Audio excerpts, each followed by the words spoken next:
G'day guys, and welcome back to my video. Today, I am going to be giving you an insight into my life as a migrant right here in Australia.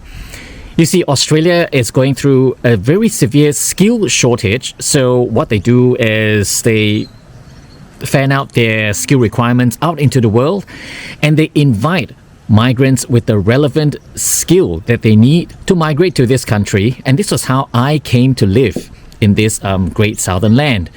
And yet, despite this, so many of us are unable to get a job in our field of expertise. So in this video, I will kind of explain to you what's going on and why do about half of us, look, the national average right now, we're talking about roughly about 45% of migrants unable to work in their field of expertise. So this is almost half of all the migrants coming in unable to work. So they end up becoming Uber drivers. They languish in entry-level jobs. So you might be thinking, this is kind of unbelievable, right? Well, I am one living example of a migrant like that. I have a vast corporate experience in marketing, advertising, and now I'm just an electrical technician. I'm not going to say just because it's a pretty decent job. It pays me a fair wage. So I do not complain about my life right here in Australia. So come along with me and let's see what this migrant experience in job search is all about. Let's do this.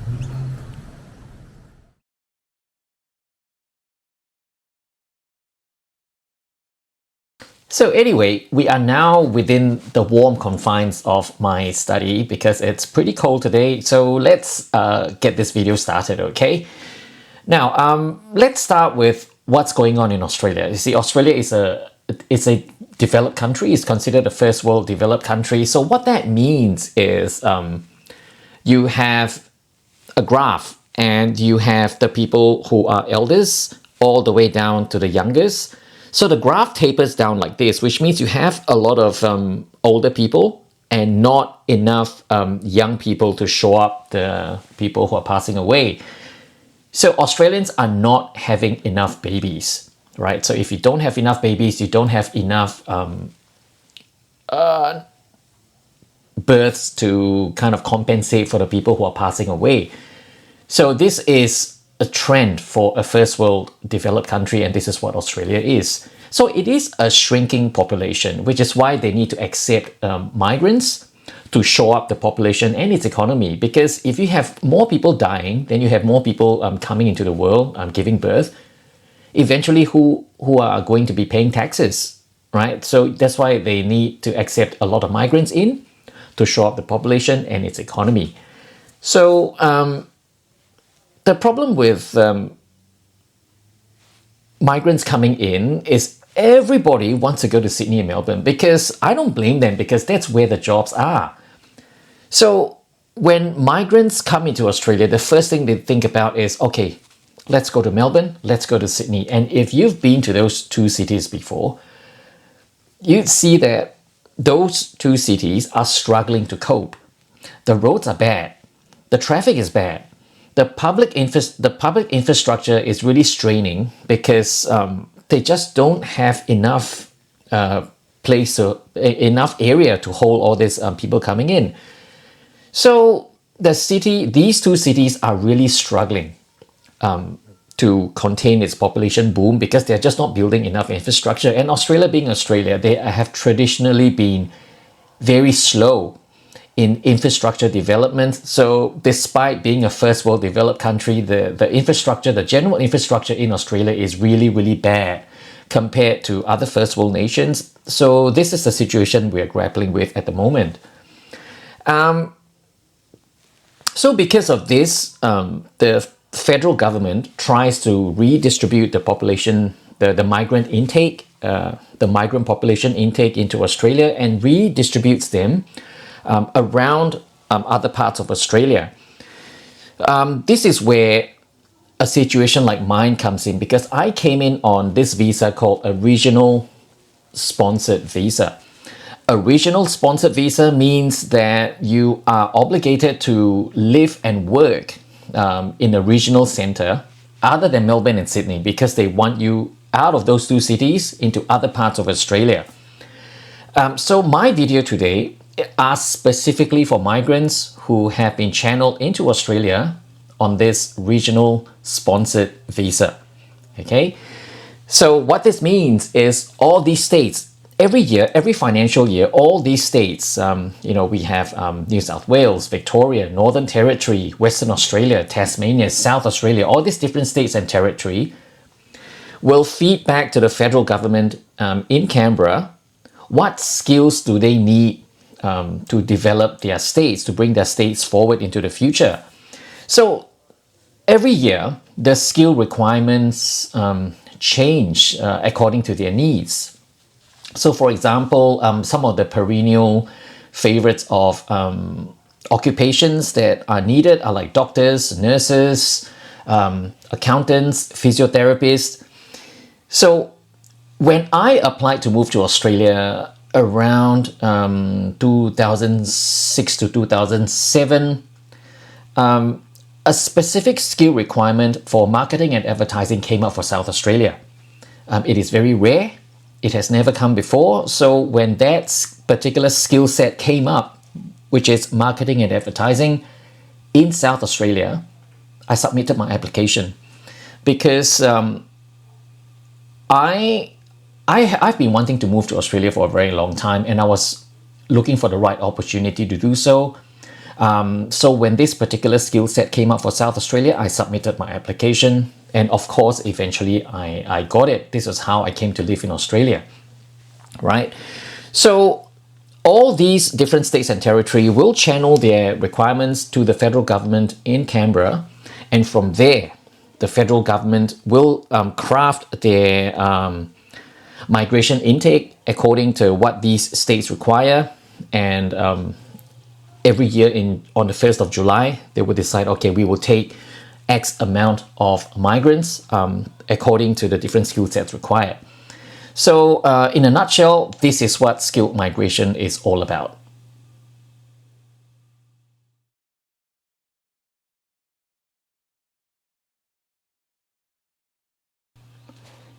Let's touch on my work experience and how I came to be.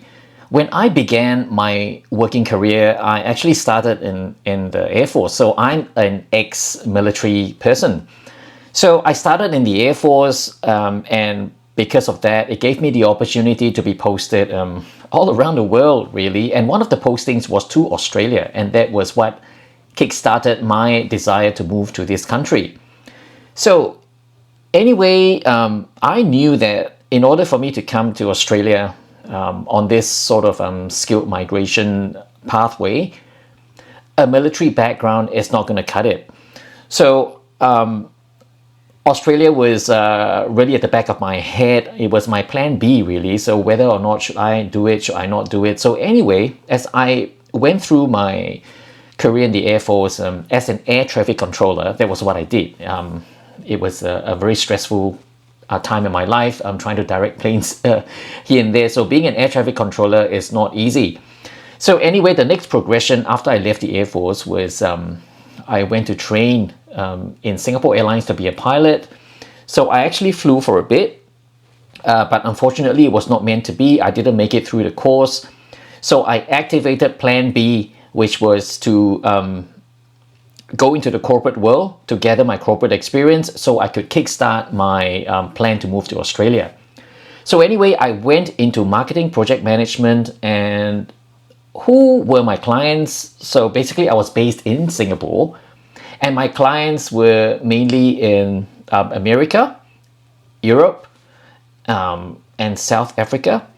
So all these companies, all these multinational companies in these parts of the world would come to Singapore to have their marketing plans carried out by us, because one advantage of working and living in Singapore is, number one, we speak several languages, and number two, we had access into China with this language skill, because we speak a couple of languages in Singapore. personally, I speak 8 languages. Don't be shocked. Yeah, I speak 4 languages fluently, and another additional 4 languages where I can handle basic conversation. So these handful of languages I spoke really helped me in my job in assisting these multinational companies coming to Singapore, and I helped them to push their marketing projects into the region. So I also had the opportunity, besides working and living in Singapore, I also worked in Malaysia, Thailand, Indonesia, and China. Yep, so we carried out a lot of marketing activities on behalf of these clients into the region. So as you can see, my corporate experience is pretty much regional. So I wasn't just, my experience wasn't just based in Singapore, but I had the opportunity to work around the region to carry out all these marketing activities. So when South Australia came up with a marketing and advertising requirement on their occupational skill set requirement, I went to a migration agent and he was like, yeah, it seems like you're a pretty good fit. So I submitted the application according to my corporate experience. And this was around 2006, the financial year of 2006. This was when this occupational requirement appeared on the migration website, the federal migration website for Australia. So my migration agent was like, okay, let's not waste any time. Let's submit this in. So this was in 2006 when John Howard was the Prime Minister, the Liberal Prime Minister of Australia. During that time, there were a lot of anti-migration sentiments bubbling in Australia. So when Kevin Rudd came into power in 2007, he rode on this wave of anti-migration sentiment to halt all applications. So I was one of those who was affected by this halting. So which means Kevin Rudd was like, okay, in order to appeal to the general public, he decided to halt all migrations until further notice. So my application got affected. So it sat there in no man's land for about 3 years until about 2010 when Kevin Rudd was ousted by Julia Gillard. So Julia Gillard came in 2010 and decided to kickstart all existing migration applications again. So between 2007 and 2010, I guess I was at the mercy of this unstable political situation in Australia. Look, as developed Australia is, they have, I keep saying they, I'm an Aussie now, so I should say we. We have changed PMs like a revolving door. We had so many PMs coming in and out between 2000. This revolving door started with Kevin Rudd. So between 2007 to around 2000, the end of 2010s, leading into COVID, we had so many prime ministers coming in and out. To be honest, I've actually lost count. I do need to do a little graphic on this screen to show you how many prime ministers we've had between 2010 and COVID, right? Yeah, so anyway, the skill set requirement for marketing and advertising came out for the financial year of 2006, and it never appeared again for South Australia. So which means by the time my application was approved during the office of Julia Gillard in 2010, this skill set was no longer required for South Australia. Fast forward to 2012, fast forward to 2012, my visa got approved. So I now had an approval to come to Australia to work into coming into South Australia, because that's the only state I was approved to come into to live and work. In 2012 it got approved, so 2013 I made my move. I was coming into a state which no longer required my skill, but I couldn't go anywhere else.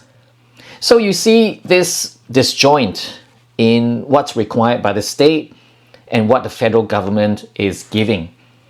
So the country is forever trying to do this catch up, and they will never ever meet their goal because Australia needed me in 2006, but the political situation then suddenly saw my application halted and sat on the shelf for about 3 years because one prime minister wasn't happy with migrants coming in. And another prime minister, when she came in, decided, let's reset the whole situation, and then my application started going again. So you see, this disjoint led to this requirement not being met for South Australia. So which means I'm now coming into South Australia with a visa in hand into a state which no longer required my skill. So I'm kind of in trouble, am I not?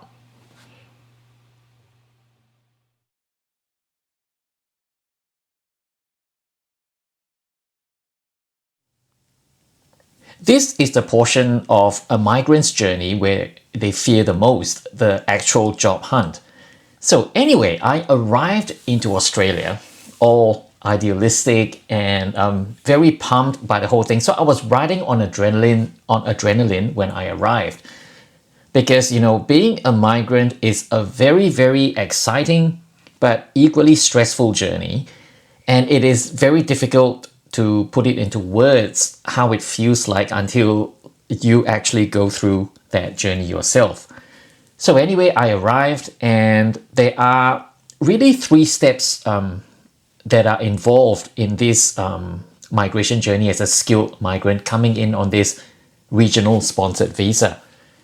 So you first arrive as a temporary migrant, a TR. Okay, so as a TR, you are obligated to work within that state you've been assigned to. And after you do a minimum of 1 year of full-time employment, and you've remained in that state for 2 years, I think. After you fulfill this requirement, you can go on and apply for permanent residency. And once you become a permanent resident or a PR, then you are free to move anywhere around Australia. Okay, so let's start with being a TR. So I arrived as a TR, obligated to remain in South Australia. So I arrived into Adelaide Airport all ready to get this journey started. But, the job search started with a roadblock, almost a roadblock immediately. Because gone are the days when you actually go to an office, you knock on the door, and you give them your physical CV. None of this happens anymore these days in the digital age. So in around 2013, 2014, when I started actively looking for a job when I arrived in Australia, everything was online. And one of the first questions they ask as you go through the online application is, what is your residential status? Are you having work rights in Australia? Are you a permanent resident? Or are you an Australian citizen?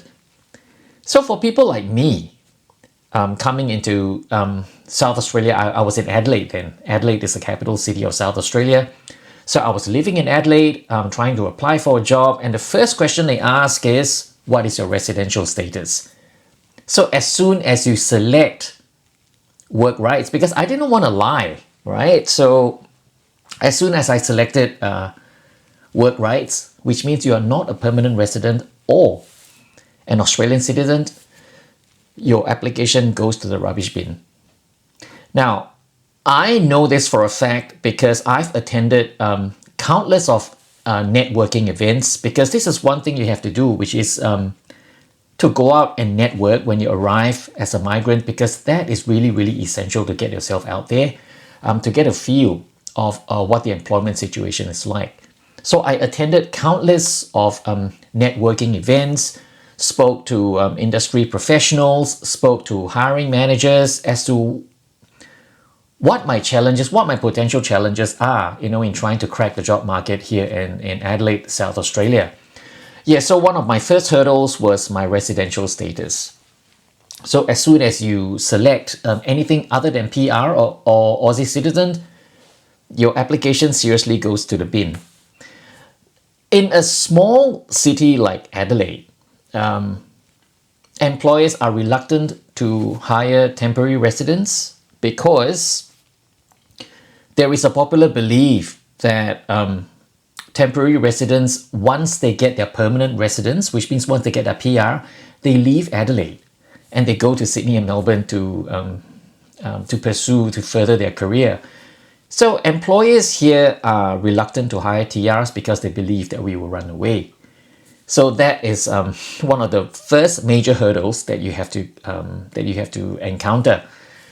And the next, I realized the next kind of popular trend for Australian employers is local experience. Now, to us outsiders, to us foreigners, when we think of working experience, local working experience, you think, it literally means, have you worked in Australia before? Now, local experience can mean that, but on top of having local experience, it also means whether they look at your application and they want to get a feel of how well you will adapt to the working culture of the company you're applying to work for. So this is hurdle number 2. They, just from that few seconds of reading your CV, the person who's looking at it needs to get a feel of how you will fit into the company's culture. There are several things which will work against someone like me because number 1, I do not have an Anglo name. Okay, this is my name on my official Australian document. To me, it's just a name. But to someone who's not used to my culture, they look at this name and they freak out. Even though all these names are single syllable names and you can just read them off, you think they can just read them off easily, but I have had colleagues who struggle with a single syllable name because in Australia, I'm known as this name. I don't know why does Australia insist on rearranging my names into this single syllable name, which seriously means nothing. Okay, because Wee Leong is my name. There is no Wee without Leong, and there's no Leong without Wee. Australia insists on butchering my name into one single name, which is Wee, which actually means nothing. It's as good as calling David Day or just Vid. This is what my name means, nothing. So I have colleagues who are Caucasians and they look at my single syllable name and they don't even dare to pronounce it because, they are afraid of offending me. So they always ask how to pronounce my name. I said, just call me Ryan. So they say, oh, so you actually use Ryan? I said, yes. But in Australia, the naming convention is everyone goes to your first name. And in my case, unfortunately, my first name is just this single syllable, which really means nothing in Chinese. Well, anyway, moving on from there. So my non-Anglo name is also another challenge in trying to crack the job market. So over time, I've learned to try and work around this by abbreviating my name.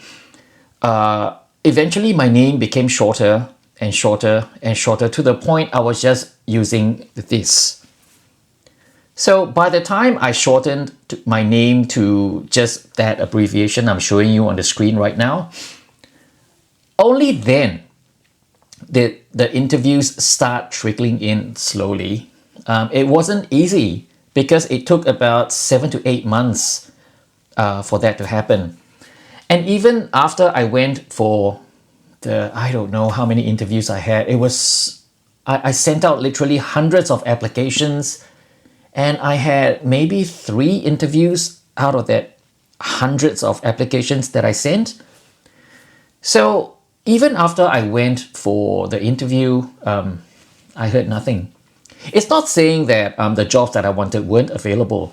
So even though the skill of marketing and advertising job positions wasn't officially needed in South Australia anymore, but when I arrived in Adelaide, I realized that these job positions were actually available. So I applied for them.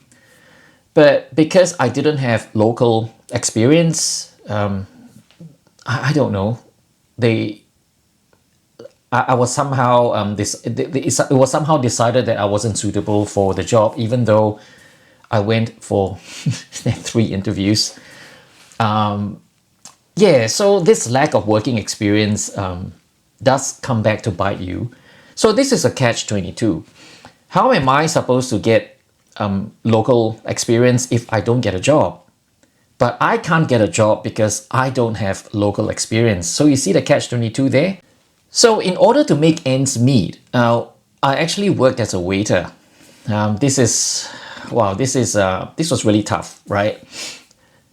You really have to swallow your pride when you arrive as a migrant, because normal jobs that you want to get in the corporate world is hard, and the smaller the city is, the harder it becomes. So I worked as a waiter to not so much to earn a living, but it was to keep myself occupied. Because being unemployed, I've never really been unemployed before, because I was always able to go from one job to another. But when I arrived in Australia, I was unemployed for the first time, and for a very long time. Okay, I was unemployed for a very long time because I couldn't get a job that I wanted. So I became a waiter just to pass time. I thankfully could afford to live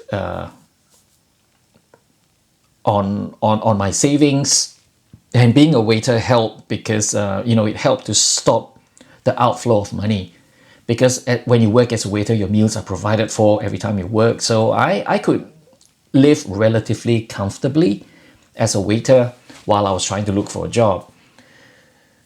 And also I realized in a small city like Adelaide, it is not what you know, but it is who you know. So while I was working as a waiter, because I like to chat with my customers, so there was this lady customer who came in, and we got into talking, and she was like, "So what are you doing here working as a waiter?" I said, "Well, I'm looking for a job. But so this is just something to pass my time." So she told me to pass her CV.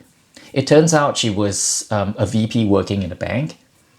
And through her, thankfully, I got my first foot into the job market. So I went to work for People's Choice Credit Union, and I became someone in a call center to help you. It was a simple job. It was entry level, but still it was a foot in the door.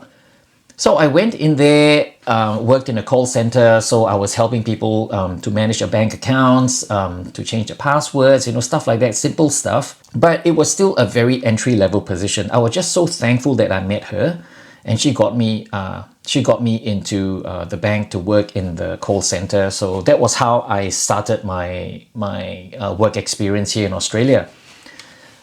So again, it is all down to the people that you meet.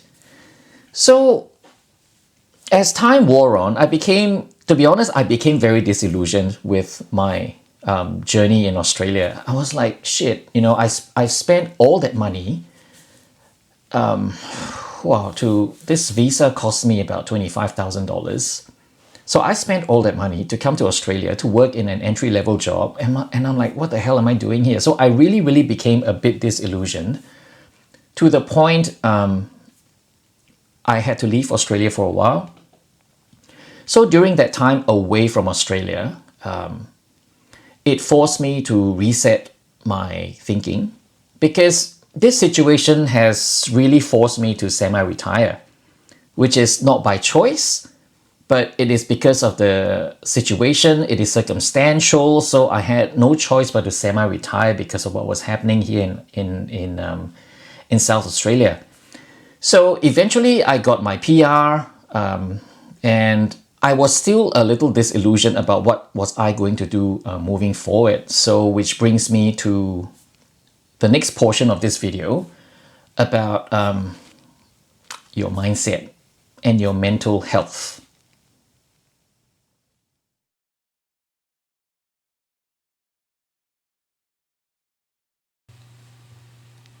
I left Australia for about a year. So during that time, I based myself in Kuala Lumpur and Langkawi, and I used that time to travel around the region. But during this time away, it allowed me to refocus myself and really ask myself why I wanted to move to Australia in the first place. I wanted to slow my life down because when I was working in corporate in Singapore, it was relentless. You know, you're talking about 12 hours, 5, sometimes 6 times a week. The constant travel around the region, it was really tiring. So the whole reason of me wanting to move to Australia, one of the main reasons is to slow my life down. So I thought, you know, maybe this is someone up there trying to tell me that, hey, I'm giving you a chance right now to do what you want, to slow your life down. So grab that chance. So I came back to Australia ready to pivot my mindset because, you know, this is a perfect opportunity to slow your life down. So it was time and place. One of my friends coincidentally had an opening at his company for an electrical technician. So I was given the opportunity to join an organization and they gave me full training.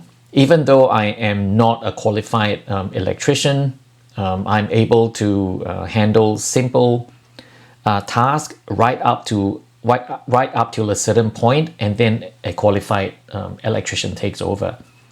So I've been doing this job now, which involves reading electrical meters, working on fuse points, doing connections and disconnections. So I've been doing this job for close to 9 years now.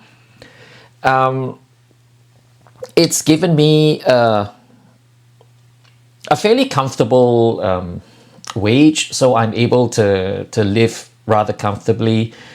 I don't complain much. It's a rather stressless job. I get to travel too because every day I rove, as in I get into a company pickup truck.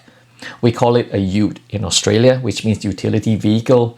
So I drive my ute into the country. So I get to travel every single day. Fresh air, wide open space with no one to stress me. So I'm working by myself solo. So this is the perfect job for me in terms of trying to slow my life down. So this is where I am today with this job. And I'm at a point where I'm thinking about moving on into another career path. So I am actually signing up to study disability and aged care management. So there are just so many opportunities here in Australia, and whether or not you're willing to pivot your mindset to steer you in that particular direction. So anyway, in conclusion, I did mention in the beginning of this video that 45% of us kind of languish in this no man's land, not being able to work in our skill set, what we were brought to Australia for. 45% is the national average. When you go into a smaller city like Adelaide, Hobart, Darwin, in places like these, this 45%, this number dramatically climbs. So in Adelaide, where I am, South Australia, this number is ridiculously high, like 60-70% of us, number one, not being able to find a job. And for those migrants who are unable to pivot because they come, it's a very pride swallowing journey, because you come here full of expectations. You come from a well-paying job. In my case, when I was in Singapore, I was paid relatively well. So I was able to live very comfortably in Singapore. So for me to give that up, to come here to Australia to earn the pay that's only a fraction of what I was earning in Singapore, it's a very pride swallowing journey. And some migrants aren't able to take that in. They leave, they pack their bags and they go home. Which is fair, because I understand this journey isn't for everyone. So if you're watching this, I hope you're taking my message for it's good and bad, okay? So the good part is Australia has allowed me to basically reset my thinking, to pivot my mindset, to have the lifestyle that I was craving for to begin with. So Australia has given me that opportunity to do just that. But that brings me back to the original intent of this video, is to highlight the failures of this skill migration policy in Australia, because so much tax dollars have been spent. Our tax dollars have been spent in crafting policies, which this skilled migration policy has gone on for decades, right? The requirements are simple. All these different states need skills. They need migrants. They tell Canberra what to do, and Canberra crafts their policy according to what the states need. And the needs of the states are not being met because of this disjoint, and all these challenges on the ground. So you have all of us, this group of migrants who can't find proper work, languishing in entry-level roles, doing Uber drivers, food delivery drivers, doing Amazon Prime delivery, so stuff like that. So you are not properly tapping into this this group of skills that the country needed to begin with. And it is not surprising to hear that Australia is one of the least productive countries in the world, and Australian productivity is currently sitting at its 60-year low, which is quite sad to see, though, because there's just so much potential. There's just so much resources here from migrants like me. I come to you with a vast corporate experience. I speak so many languages, and yet I'm unable to crack the job market. And today, being an electrical technician, I feel that my talents have been wasted, being put aside somewhere else. For this skilled migration policy to have a success rate of roughly 55-56%, I don't know on what benchmark this is being measured against, because in the corporate world, if your success rate is at 56%, it is considered underperforming. And if you're underperforming, you're considered a failure, right? So this policy is a failure, because a success rate of 55% isn't anything to shout about. So I think it's the definition of insanity that Australia keeps doing the same things over and over and over again and expecting a different result. This really is the definition of insanity. Well, of course, I can think of suggestions. What can the government do? To begin with, there has to be more education to prospective employers, especially in regional centres like where I am, in South Australia, in Adelaide. There has to be a concerted effort from the government to educate prospective employers to remove their bias against migrants, because they come with them bringing skills that this country has specifically said they need. And yet, this is the situation today. The cries are the same. Australia needs skilled workers. And then here we are. We have migrants with skills that you need are doing jobs which is not related to what they were brought here to do in the first place, right? So, we are going in a vicious cycle again and again and again. Therefore, this skill shortage situation will never ever be solved unless there is a concerted effort from the people in Canberra. Well, anyway, I think I've rambled on enough in this video. I just needed to get it off my chest, get it out of my head, because I've been sitting on this video for a couple of years now, because I am living proof that this struggle is real. This skill shortage and the migration policy not meeting that skill shortage. I'm living example that this is not working. So who knows? I'm just one person highlighting this issue, and whether will Canberra have the will or the actual know-how to solve this problem, that's beyond my pay scale. That's up to them. I'm just someone who has went through the struggle, who has gone through the ringer to arrive to where I am today. Look, don't get me wrong. I'm still grateful to be able to live in Australia. And today, because of the pivot and because of the change in mindset that I had, I'm able to have the life that I want. Okay, so don't get me wrong. I'm very, very happy to be in this country. In fact, I became an Australian in 2022. So I've given up my Singapore citizenship and I'm very proudly Australian today because this country, as far as I'm concerned, has given me opportunities to have a better life. Yeah, that's all I have to say, I guess. So for now, just have your say in the comments. Tell me what you think about the current skill shortage right here in Australia. Have your say in the comments. Let me know what you think. And so in the meantime, I've chucked details of my Instagram on your screen right now. So you can reach out to me via Instagram if you have any feedback or anything you want to get off your chest. And if you are a migrant watching this, especially if you're from Singapore, thinking about embarking on a similar journey that I've done, I say good luck. Just go into the journey with your eyes wide open. Hopefully you don't have to struggle as much as I did, but a struggle is always part of a migrant's journey when they're migrating to a new country.